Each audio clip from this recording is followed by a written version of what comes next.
Let's talk about karma. When I first post this message, a lot of people were saying, well, black people cannot have karma. They took it kind of negatively. Some people, they don't understand what karma is. They think about morality and judgment, and people's idea of what karma is very Christian. They look at it from a very Christian perspective of what's right and wrong according to the Ten Commandments and or the Bible or the laws of Ma'at or someone's perception of what's right or wrong or some doctrine of right or wrong somewhere. So when I mention karma, it seems like a direct attack on whatever they're doing on whether it's right or wrong. But let me validate, let me verify, what I mean when I say karma and what karma is. Karma does not necessarily mean right or wrong. It's relative. When your karma is Kharma, Ka creation, Ra, rays, and manifestation. So the rays of your creation that manifest. Karma. So you live in your karma. You live in the wheel and the cycle of your own karma, of your own energy, the energy that you put out, what you create, what you manifest is your karma. It's your reciprocal relationship to your past and future creations. It's the connection. It's the connecting point between what you want and what you have done, what you have projected and what you are projecting. To me, karma is just simply the middle point. So when we talk about what your karma is, we talk about evaluating your experiences and why they are the way they are and what you have put out into the universe that has determined where you're at right now, what your location is, what your position is in life, what you've manifested, what is before you. So when we talk about karma, we're not talking about judging how good of a person you are or how bad of a person you are ultimately. That has nothing to do with karma. Karma is where you're at right now in your journey spiritually, where you're at in your life, and why you are there, and how you can get from where you are at to where you want to be. It's almost like keeping record. Let's say karma is simply just the records, how your experience is recorded in the patterns and the fields of the universe. So karma, we don't mean right and wrong. We just mean where you are. And where you are at is how you determine what is right or wrong for you. I don't determine right or wrong for you. What shows up in your life determines what's right or wrong for you, if you're in the right or wrong place according to where you want to be. And if you're not in the right place, it is because of your karma. If you look at your life right now, you're not happy with the way it is, your relationships, things that are manifesting in your life daily, you think you got bad luck, things are just not showing up the way you want to, then that's considered karma, bad karma. And if things are harmonious and blissful and synchronistic, and things are showing up the way you desire them to be, then that is dharma. So tonight I want to address karma and fixing karma, and ways that you can fix karma. We are in the situation that we're in life because of our karma, not because we are bad people, but because of our karma, what we have created, what we have manifested, what we have put forth in the universe. And sometimes it's not because it's not what we have asked for, it's how little of what we have asked that we get what shows up for us. So our karma is a product of asking too small or not large enough. Or our karma is a product of what we have put out based on where our thoughts and our consciousness was at that time, and how we must neutralize those recurring patterns and those energies that are continuing to travel within the universe that we constantly meet, like waves that emanate from the same place, but when they ripple, they collide into each other. So we have to go back to the source, which is our conscious creation. And we have to neutralize these energy patterns that are already into existence. For some, the things that we are manifesting are byproducts of old desires and old thoughts, or they represent the levels of where we used to be at and things we used to think about. And they've manifested for us, but now we have new ideas, new thoughts, new things we want. We've learned lessons, we've evolved on our spiritual journey, and we want different things. So then we have to change our karma. We have to put something out now that can manifest and be equivalent to what it really is that we want to see manifest in the universe. All that we see going on in the world is our own energy. It's how our own energy is yielding to us.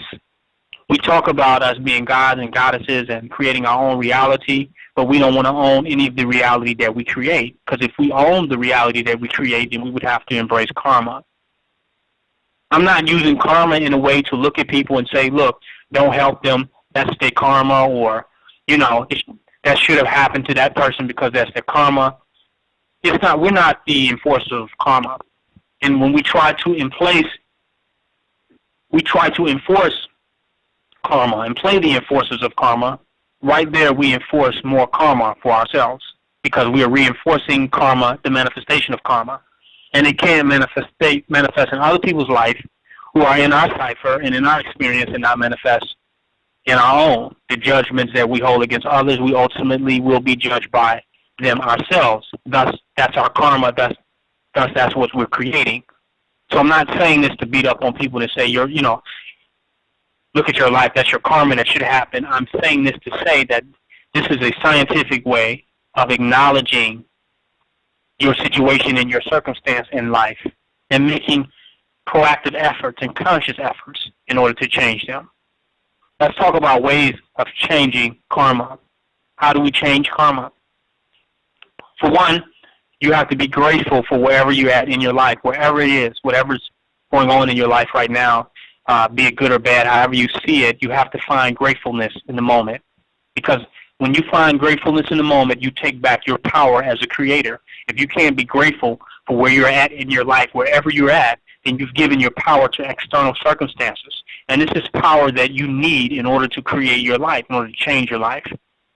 You have to take the power back by embracing the situations and transmuting the energy of your circumstances into positivity by how you respond to them, by how you approach them. You have transmutation power. You have alchemic power. So you want to look at your life as it is right now totally. Everything's going on. For some, there's tragedy, there's travesty, there's disappointment, there's all of this is going on. But you have to find it within yourself in that very moment to say, you know what, this is perfect. And it's perfect for no other reason than I created it. And as a perfect creator, I had something in intention. And as long as I can acknowledge the creator whom created it, I also acknowledge that that creator still exists and is very present now and has the power to create something else. But if I don't own the experiences that are before me, I'm also disowning the creator, which is my very own self, which is denouncing the power that I have to change the situation that I'm in right now. So first you must be grateful and show gratitude in whatever situation you're in, because you created it. It's your creation. It's like when your children come home with projects or their homework, or they come from outside with something that they've made creatively, whether it's a mud pie or some type of mud castle. You look at those creations and you say it's great. Not so much that you're happy about what has been created. You're happy that they're created, that they're discovering their creative power and they're coming into the knowledge of themselves. All of your creations, everything you have done is to come into the knowledge of yourself, to come into the knowledge of who you are as a creator. Every creation affirms your creativity as a creator. So you must be grateful for your creativity and your creative ability, thus empowering yourself to create more. Your creations will perfect, and that is the perfection of your karma, when you begin to perfect your creations. And these creations begin to manifest by causing less pain and suffering in your own life and in the lives of other people. That's when you start to perfect your creation. The creations that may not be as represent the perfection that you want are those that cause the most suffering in your own life and in the life of other people. But as us becoming more and more perfect creators, we'll begin to create in a way that will be most harmonious, that will be most uplifting for all who come in contact with what we have manifested. And that's a process. But first, you have to be grateful for a creator, grateful that you can create, grateful that you have awakened to that you can create. If you are a victim, you're mad at your situations, you're unhappy about your life all the time, every second and every moment, you're saying, I'm not the creator, somebody else is doing this, And you're in the night. You're living in an elusive nightmare of being a victim. You're in the matrix of victimization.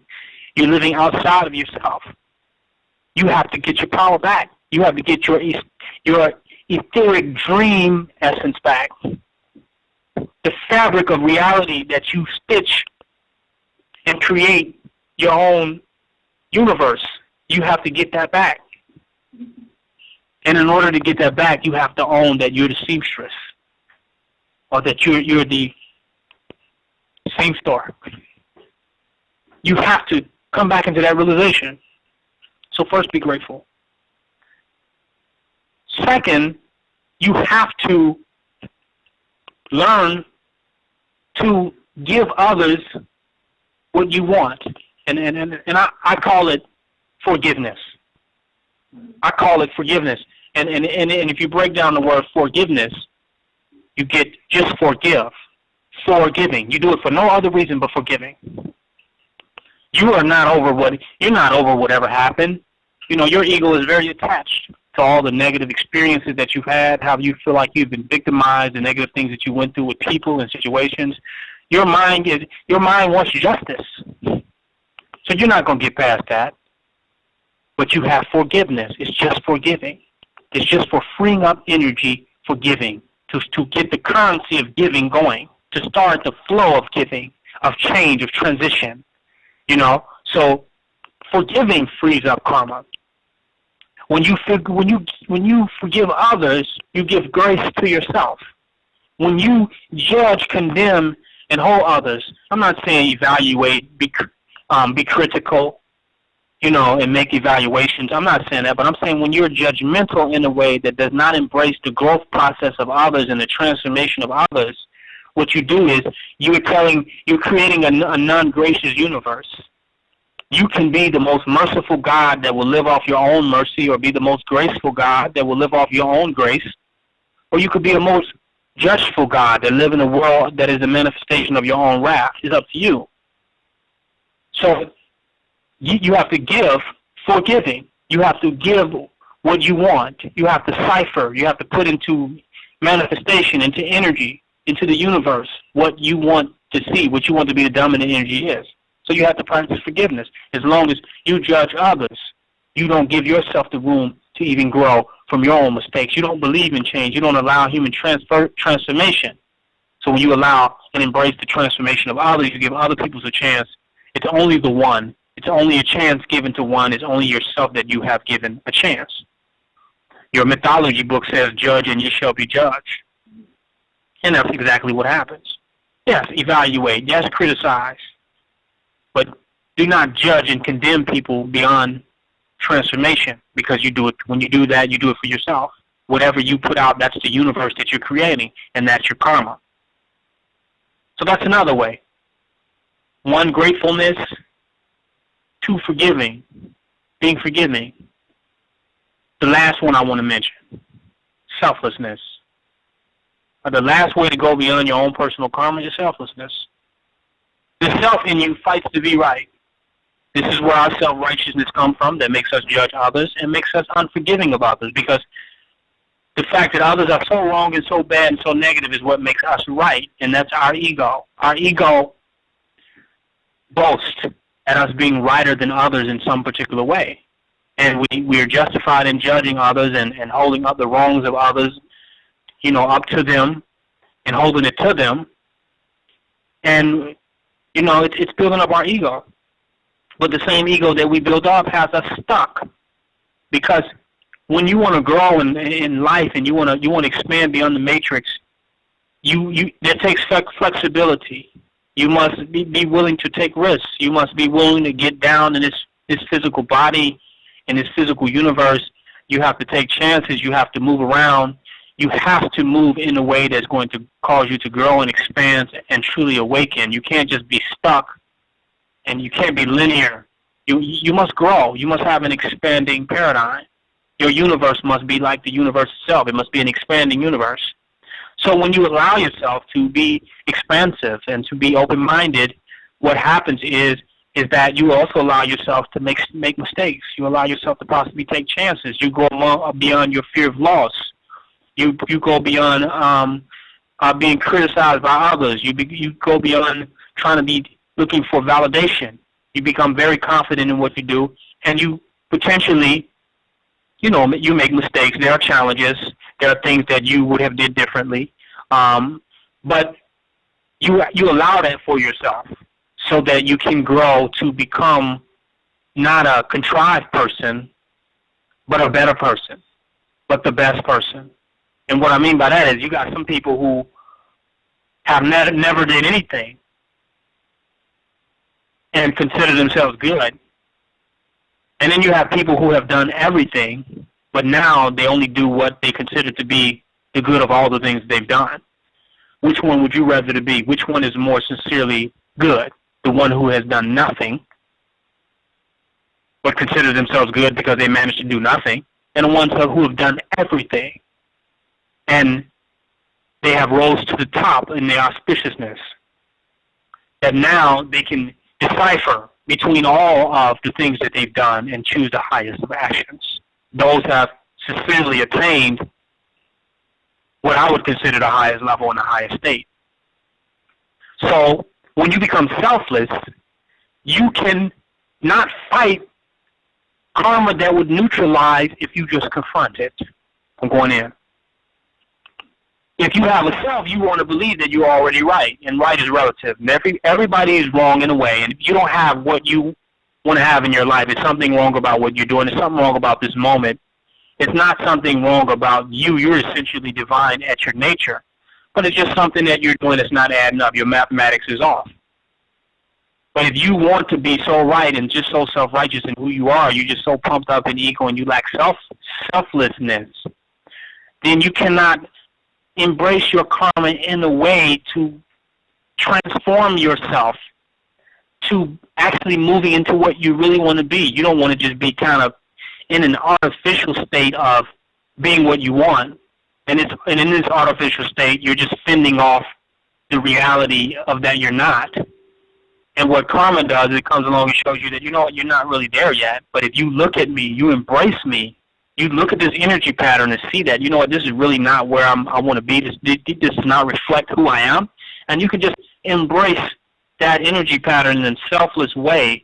Then you allow that energy pattern to die and neutralize and dissolve.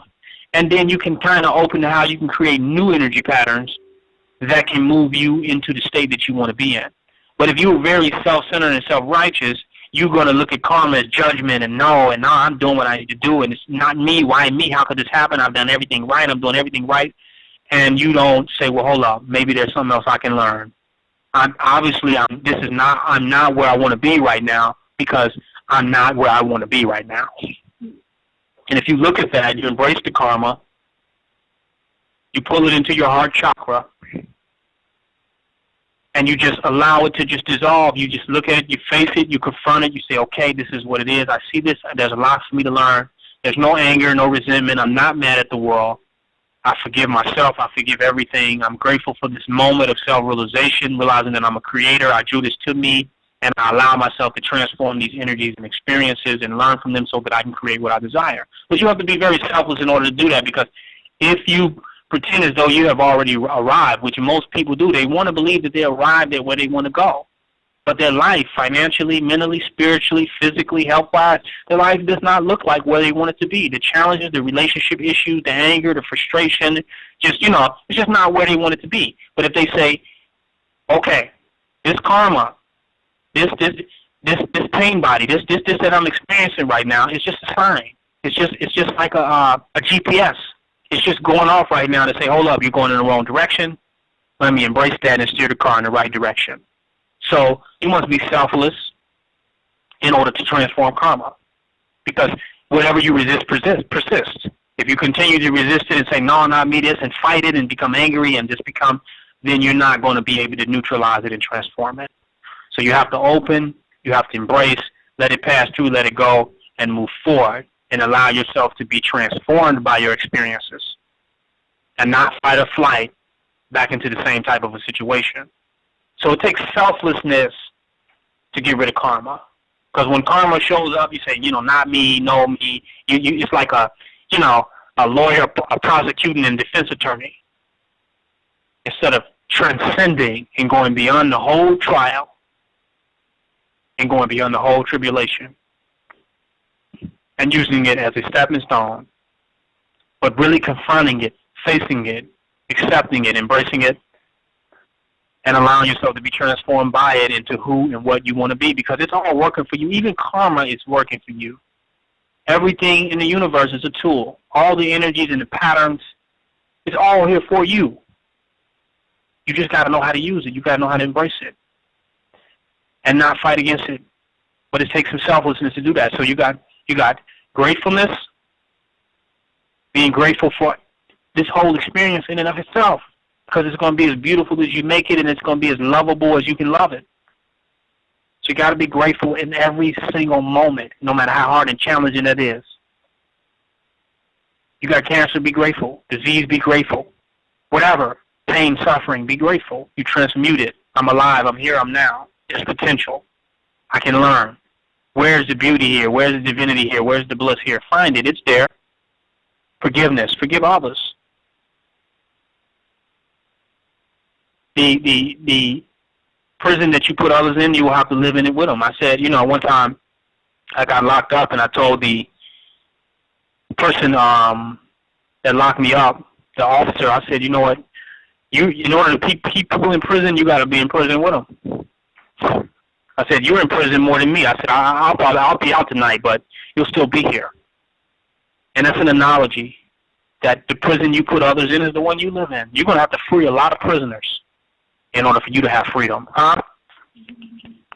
People talk about sovereignty, but they cannot accept the freedom of other people and wonder why they don't have the freedom that they want to have.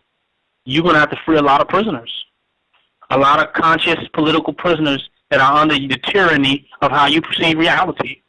You're going to have to free them up to be themselves and do what they want to do and manifest their experiences if you want to have the experiences that you want to have. Otherwise, you'll live in the same prison that you put others in. But you're not going to really be able to let a lot of people out of prison, because you're going to have to forgive them, because the reason they're in prison in the first place is because you hold something against them. You have something in some way that they wanted to create and manifest their reality caused pain in your life. You can't let go of that, so you got them in prison and you're locked in there in the prison to make sure that they stay there in the prison too. But if you want to get out of prison, you want to let them out of prison, you got to forgive them and free all prisoners, and then you free yourself through forgiveness. Just forgiving, just put more giving out in the universe, just for giving's sake. And the more giving you give, the more you will get. Last, selflessness. We go back over that one. You got to be selfless, because if you're too high and mighty and self-righteous and arrogant, you can't use karma as a tool to GPS track where you are in your life and see how you can analyze and evaluate what has come to you to show you how you've become a better person and how you can even become a better person. Better meaning how you can get to where it is that you want to go. Not where I want to go, not where your pastor wants you to go, not where your imam wants you to go, not where your sheikh wants you to go, but where you want to go. How do you get there? See how these life lessons and things that happen in your life are signals in order for you to use for the purpose of transforming yourself to be who you are, to really get to where it is where you want to go in life. And you have to be selfless in order to do that. Those are the three main tenets. The extra one, how do you get rid of karma? Giving. You got to go beyond a certain type of rationale that locks you in karma. You got to get you have to have radical honesty and radical giving. Radical giving, get rid of karma. You got to give enough good to deserve the good that you want to happen in your life. Talk to me. You got to give enough good to deserve the good. And you got to make sure that the good and the goodness and greatness that you create in the world outweighs times 100 any pain or suffering that you have ever caused in the world. And believe it or not, some of you said in your own world, your own paradigm, I've caused some suffering and some pain in the lives of others. I beat myself up over it all the time, and you're stuck there, and you're not taking advantage of opportunities where you can create extreme bliss and joy and happiness in the lives of others, because it never was about you anyway. The pain you caused others was not about you, and the joy that you're going to cause others is not about you either. The problem is you're too stuck on you have not become selfish. But if you go beyond you, you can see that the same one you beating up, that if you stop beating up that person, make them less relevant, become selfish, then you can use that same entity to create unimmeasurable and unimaginable happiness in the lives of others. You didn't come here for you. You came here to raise the whole vibration of this planet. You're a time traveler. You're a galaxy traveler. And you came here to uplift the whole consciousness of this paradigm. But you can't do that as a creator and as a God. If you get caught up in some linear experiences that you've had on this earth, you're caught up in just to that. You can create joy and bliss and harmony and peace and ecstasy in the lives of thousands of people if you can only awaken to the reality of who you are, but you're still beating up on some old nigger you thought you was. That must cease, and you must make a commitment to create 1,000,000 and 1,000,000,000 times of more joy, bliss, and happiness than you have ever caused pain and suffering to anyone. And even to create bliss, joy, and happiness in the lives of even those that you may have caused pain and suffering in their lives of. To create more bliss and joy. And notice that you are a better bliss creator, better joy creator, a better heaven creator than you are a negativity creator. And as a creator, the heavens is the greatest thing that a God can create. Hell is created by default, but heaven is created on intention. The most divinest thing that we can create as a God is a heavenly reality that we can share with our own people, with our own family, our relatives, our friends. It's a heavenly reality. So stop focusing more energy on the negatives, getting stagnated, getting stuck on your negative experiences, negative things that have happened in your life, negative things that others have done to you. Don't get hung up on there and start to get centered on the fact that you have the ability right now in this present moment to create unimaginable joy, happiness, bliss, ecstasy, and harmony right now. That you have that right now, and you want to take advantage of that because yesterday is dead, and tomorrow will be a byproduct of how much momentum and joy and bliss and harmony that you create in this moment. But you got to let go of everything and become selfless. Allow yourself to truly enlighten. That's fixing your karma. I hope by listening to this, a lot of you all will be able to fix your karma. You're not a bad person. There's nothing wrong with you at all. It's just where your mind, your consciousness, and your energy is focused. And that's the reality. And you have nothing but this moment right now to create and to manifest. And if you can embrace this moment in a way, the past is over with. And the energy of the past can be neutralized. And when the past visits you in the present, then that past will have to become even itself will be transformed into a divine future. Did you hear me? When that past revisits you in the present, which karma is, it will be transformed by the vibration that you're in right now into a beautiful future. Fix your karma. It's King Noble Black Supremacy. Join my website, www.kingnobleBlackRulership.com. Subscribe. Help support Black Supremacy broadcasting. Get a subscription. Support the website, www.kingnobleBlackRulership.com. Support the radio show. Last 14 minutes of the show, let me open up the phone calls. Any questions or comments? Last 14 minutes of the show, let me open up the phone calls. Any questions or comments? If anything I can break down on the karma with you more, just press 1. I'll take your question and comment. 347-426-3699. Any questions or comments on karma? I will go into it for these last 13 minutes, and then I'll open up the phones for the live stream. 561-9290. Black Supremacy. Black Supremacy. Yeah, I like what you were saying about the giving, and I think it takes a very mature mind and a mind that's very developed to understand the healing art of giving. Being that we live in such a materialistic world, and we base our wealth a lot of times on how we give. Sometimes you can give and you can feel like you did this good deed for people and they really just not receiving what you're giving.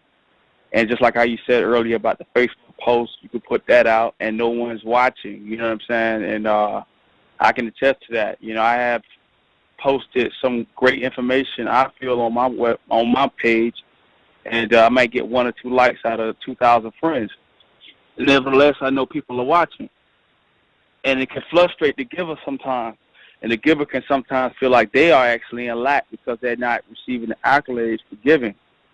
but not realizing that they are the divine source of all which all things are coming from. Come on. Being that you are so concerned about you're not receiving anything when you are not meant to receive, you're the giver. Because if the thing is, it's like, how can you actually be in lack when you are actually the giver? You know what I mean? Are you really ready to be a God because of the fact that, or a deity, because of the fact that if you are a deity, then a deity can only give to those who give reverence or whatnot. You're not receiving really anything, but at the same time, you're actually there for the protection, to watch, and to keep that your followers in the straight line. So therefore, you don't need the accolades, even if they're not in the know of what you're doing for them. You are the divine source which things flow through, and appreciate that. Once you start to appreciate that, then you can walk. Then you can walk in the light. Come on, brother. Yeah. So when you are in that state of mind, and you have transcended the human form. Now you're walking in heavenly places because of the fact that you're not even you are actually shedded the human mortal body by the fact that now you're actually walking as a God on earth. You're walking as a deity on earth because of the fact that you're not even thinking like a human anymore. You're thinking about how much you can give, and even if it has to be your life sometimes. You know what I'm saying? For the greater good and the greater cause of your people and those that you have put it in your heart to protect, then you are that divine example. A lot of times we call ourselves gods and goddesses and things of that nature, but when it comes to materialism, when it comes to the fact that no one's there to stroke that ego for you, or no one's there, you don't have no friends, you don't have no one to talk to, nobody understands you. You know what I'm saying? If you're saying you're God, how can somebody understand you? You know what I'm saying? You're not there you have to actually sometimes really know who you really are. If you're not there, maybe my mission may not be in this world to be a regular mortal. It's just maybe it's not. You know what I mean? I may be the one actually. I may be the Elohim here to actually watch, protect, and give divine instructions and informations to the people. And that may be my calling. It may not be everyone's calling, but at the same time, everyone should try to strive for the mastery. You know what I'm saying? Like I know one of your titles is King Noble Master. You know what I'm saying? And the mastery of actually divine giving and divine love. I mean, I talked about it on the last Blog Talk show, how I actually admired the fact that you are actually giving and loving of black people. You know what I'm saying? It is a divine love that you actually have for people that's almost inexhaustible. You know, I've seen your transitions and things you went through throughout the years. And when sometimes I want to go back to the mortal world and give up. These niggas ain't listening. Nobody appreciates. I'm alien to these people. You know what I'm saying? Seeing your videos, it inspires me, you know what I'm saying, to see what you went through. You say sometimes even the ridicule of people that's not understanding of the inexhaustible love and energy that you have for black people. It actually inspired me to keep going in my mission. You know what I'm saying? And actually, you know what I'm saying, to say, you know what, I'm just going to give it all up. This is who I am. I'm not here to be understood. I'm not here to receive. I'm here to give. You know what I'm saying? That's what I'm here for. I'm not here for anything else. So if you can understand that, and that could go over a lot of people's heads. You know what I'm saying? You won't ever be in lack if you are the Almighty, if you are actually the All-Giving. How can the Almighty and the All-Giving be in lack?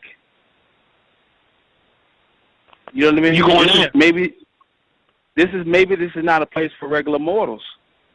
You know what I'm saying? I hear a lot of people in that conscious community, you know, talk about, oh, I'm a god and I'm a king and everything like that. But when it actually you put in the seat of a god or a king, you fold. You're going back. You give it in to the world. You're ashamed. You know what I'm saying? A God You're is teaching. not here to be understood by regular mortals. He's here to give and protect and watch over his people. Claiming that, making that claim, be prepared for that. And be prepared Yes, to be sir. a divine giver and an unexhaustible giver at all times. You're going in, bro. Yeah, that's all I have to say. I mean, You took it out of the knowledge. You taking it out of the knowledge contest thing now. It's just something real now that you have to embody, man. Yeah, you just have to embody that. And the thing is, you'll be amazed of like just even the thought of actually giving. Like I have thoughts in my mind of actually setting up a place for our people, buying land, and actually doing things. And the thing is, those things will come into fruition because it's not about myself. I've actually shared myself. I'm actually thinking about, because it will manifest like that I have stepped into God mind. Come on. That's why it would manifest. I'm not thinking on a selfish level. It's just like a person working out. If you're going to the gym to work out to try to get back at your ex-boyfriend, your ex-girlfriend, and it's about revenge, your petty revenge, you want to look good, you know, when next time they see you or something like that, or you want to get a nice-looking girlfriend or boyfriend, whatever it may be, the thing is, it's not going it's not going to come to pass. Why? Because of the fact that you made it about yourself. But if you say you're going to the gym and you working out, or you are working out, not even going to the gym, but just working out in general. I'm just using this as a metaphor, but if you're going to work out in general and you're thinking about you want to be as fit as possible to be a warrior and a protector for your people, then you will be able to step into that. That will actually come to pass because you're outside of yourself. The all is now with you. You know what I'm saying? You have given up just the petty because you could be on a mission. If it's about the selfishness and it's about the ego, someone could come along and stroke the ego enough to make you feel like you don't need to go to the gym.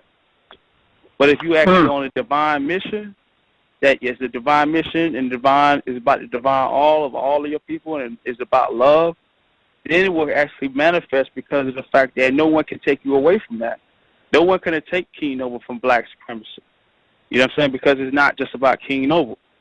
The thing is, it's not even about the government name that King Noble once had, because the government name that you once had and the materialistic world that you once had at one time, it don't exist anymore because you actually have died. That man has died, and now you have given yourself over to the supreme deity, King Noble Master. You know what I'm saying? And if you could go into that understanding, then the world is yours. You could make anything happen. Man, that's power, brother. I want to remind